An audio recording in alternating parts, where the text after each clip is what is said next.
सभी भक्तों को जय श्री राम। तो आइए रामचरितमानस का संध्या का पाठ आरंभ करते हैं और इस धर्म की राह पर एक बार फिर से एक साथ चलते हैं। दोहा। सेवक सेव्य भाव बिनु भवन तरयुर गारी, भजहु राम पद पंकज अस सिद्धांत विचारी। हे सर्पों के शत्रु गरुड़ जी, मैं सेवक हूँ और भगवान मेरे सेव्य अर्थात स्वामी हैं। इस भाव के बिना संसार रूपी समुद्र से तरना नहीं हो सकता। ऐसा सिद्धांत विचार कर श्री रामचंद्र जी के चरण कमलों का भजन कीजिए। जो चेतन कहाँ जड़ करई, जड़ ही करई चैतन्य, अस समर्थ रघुनायक ही भज ही जीवते धन्य। जो जड़ को चेतन कर देता है और चेतन को जड़ कर देता है, ऐसे समर्थ श्री रघुनाथ जी को जीव भजते हैं, वे धन्य हैं। कहें ज्ञान सिद्धांत भुजाई, सुनहु भक्ति मन कै प्रभुताई। राम भक्ति चिंतामणि सुंदर, बसई गरुड़ जाके उर अंतर। मैंने ज्ञान का सिद्धांत समझा कर कहा, अब भक्ति रूपी मणि की प्रभुता अर्थात महिमा सुनिए। श्री राम जी की भक्ति सुंदर चिंतामणि है। हे गरुड़ जी, यह जिसके हृदय के अंदर बसती है, परम प्रकाश रूप दिन राती, नहीं कछु चाहिए दिया घृत बाती। मोह दरिद्र निकट नहीं आवा, लोभ बात नहीं तही बुझावा। वह दिन रात अपने आप ही परम प्रकाश रूप रहता है। उसको दीपक घी और बत्ती कुछ भी नहीं चाहिए। इस प्रकार मणि का एक तो स्वाभाविक प्रकाश रहता है, फिर मोह रूपी दरिद्रता समीप नहीं आती, क्योंकि मणि स्वयं धन रूप है। और तीसरे, लोभ रूपी हवा उस मणिमय दीपक को बुझा नहीं सकती, क्योंकि मणि स्वयं प्रकाश रूप है।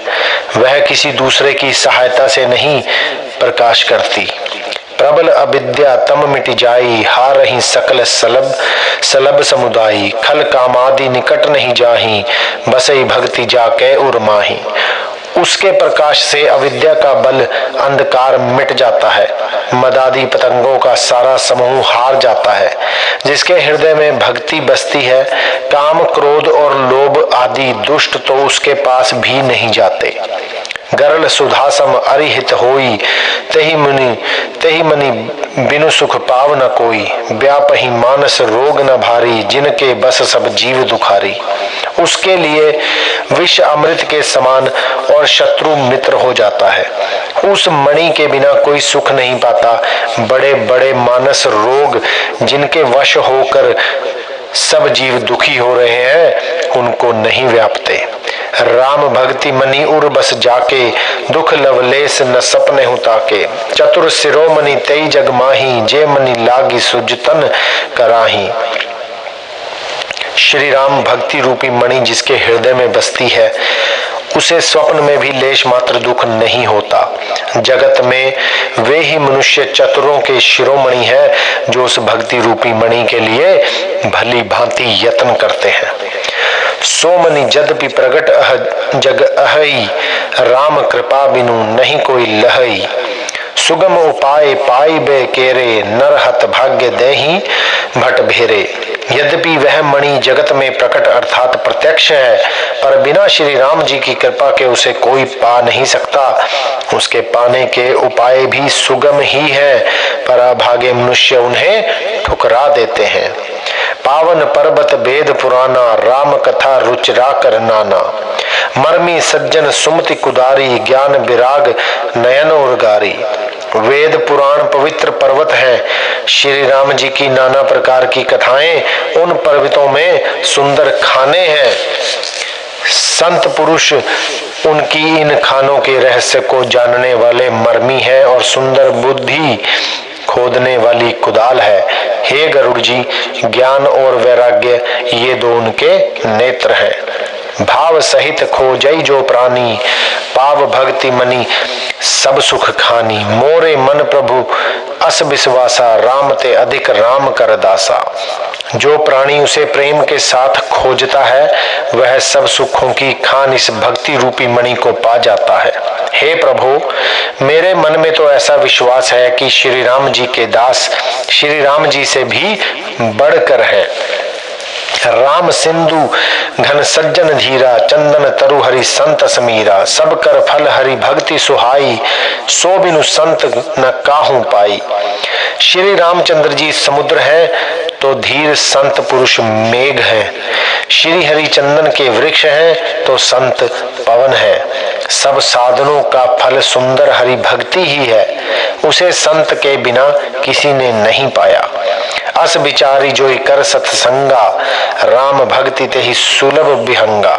ऐसा विचार कर जो भी संतों का संग करता है, हे गरुड़ जी, उसके लिए श्री राम जी की भक्ति सुलभ हो जाती है। दोहा। ब्रह्म पयोनिधि मंदर ज्ञान, संत सुर आही।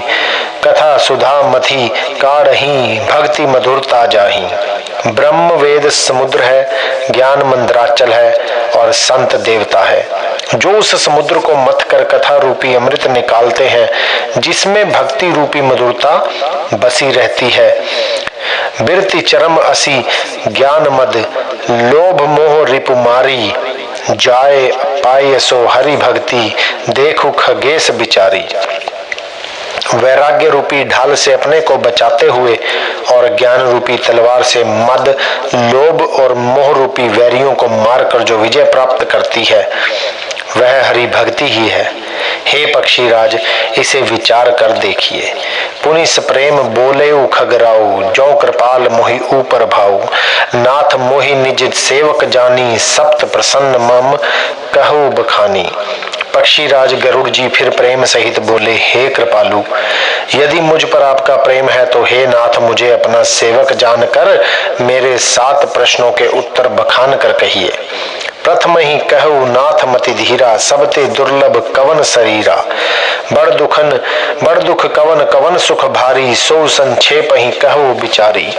हे नाथ, हे धीर बुद्धि, पहले तो यह बताइए कि सबसे दुर्लभ शरीर कौन सा है, फिर सबसे बड़ा दुख कौन है और सबसे बड़ा सुख कौन सा है, यह भी विचार कर संक्षेप में ही कहिए।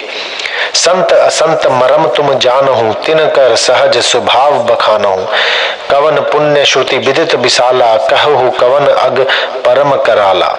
संत और असंत का मर्म अर्थात भेद आप जानते हैं, उनके सहज स्वभाव का वर्णन कीजिए।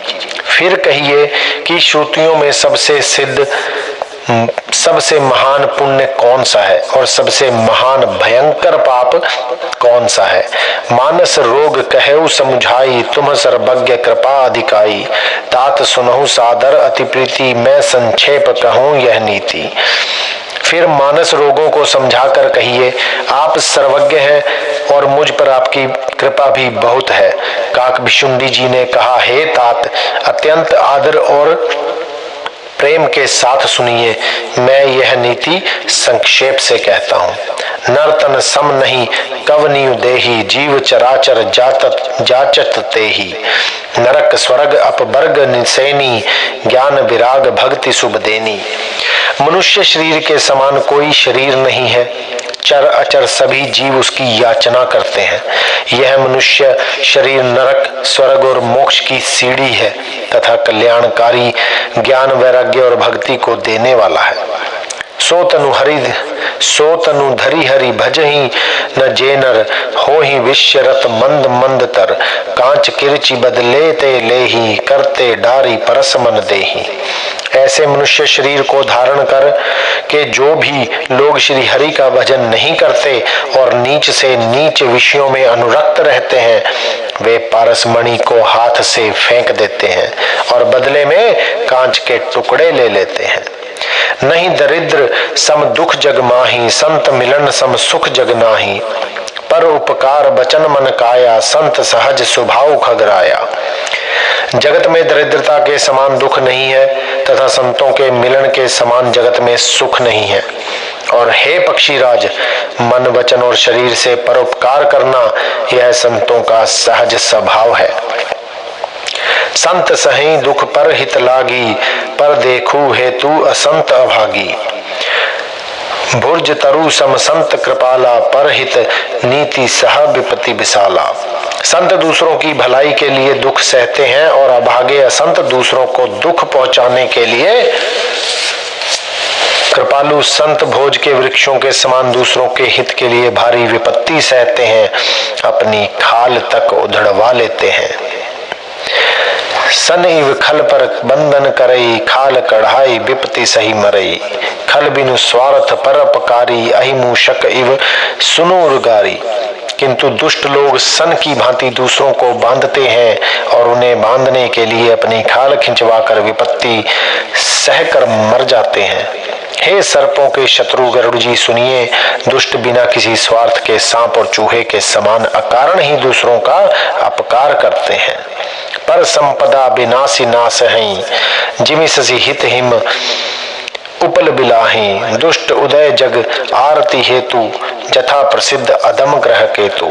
वे पराई संपत्ति का नाश करके स्वयं नष्ट हो जाते हैं, जैसे खेती का नाश करके ओले नष्ट हो जाते हैं। दुष्ट का अभ्युदय अर्थात उन्नति प्रसिद्ध अदम ग्रह केतु के उदय की भांति जगत के दुख के लिए ही होता है। संत उदय संतत सुखकारी, विश्व सुखद जिमि इंदु तमारी। परम धर्म श्रुति विदित अहिंसा, पर निंदा सम अग्न गरीसा। और संतों का अभ्युदय सदा ही सुख कर होता है, जैसे चंद्रमा और सूर्य का उदय विश्व भर के लिए सुखदायक है। वेदों में अहिंसा को परम धर्म माना है और पर निंदा के समान भारी पाप नहीं है। हर गुरु निंदक दादुर होई, जन्म सहस्त्र पाव तन सोई। द्विज निंदक बहु नरक भोग करी, जग जनमई बायस शरीर धरी। शंकर जी और गुरु की निंदा करने वाला मनुष्य अगले जन्म में मेंढक होता है और वह 1000 जन्म तक वही मेंढक का शरीर पाता है। ब्राह्मणों की निंदा करने वाला व्यक्ति बहुत से नरक भोग कर फिर जगत में कौवे का शरीर धारण करके जन्म लेता है। सुर श्रुति निंदक जे अभिमानी, रौरव नरक परहि ते प्राणी। हो ही उल्क संत निंदारत, मोह निशा प्रिय ज्ञान भानुगत। जो अभिमानी जीव देवताओं और वेदों की निंदा करते हैं वे रौरव नरक में पड़ते हैं। संतों की निंदा में लगे हुए लोग उल्लू होते हैं, जिन्हें मोह रूपी रात्रि प्रिय होती है और ज्ञान रूपी सूर्य जिनके लिए बीत गया अर्थात अस्त हो गया रहता है। बोलिए जय श्री राम। तो आज संध्या के पाठ को हम यहीं पर विश्राम देंगे और कल फिर आप लोगों से मुलाकात होगी। तब तक अपना बहुत ध्यान रखिए, खुद भी धर्म की राह पर चलिए, राम नाम जपिए, औरों को भी अपने साथ लेकर चलिए। जय श्री राम।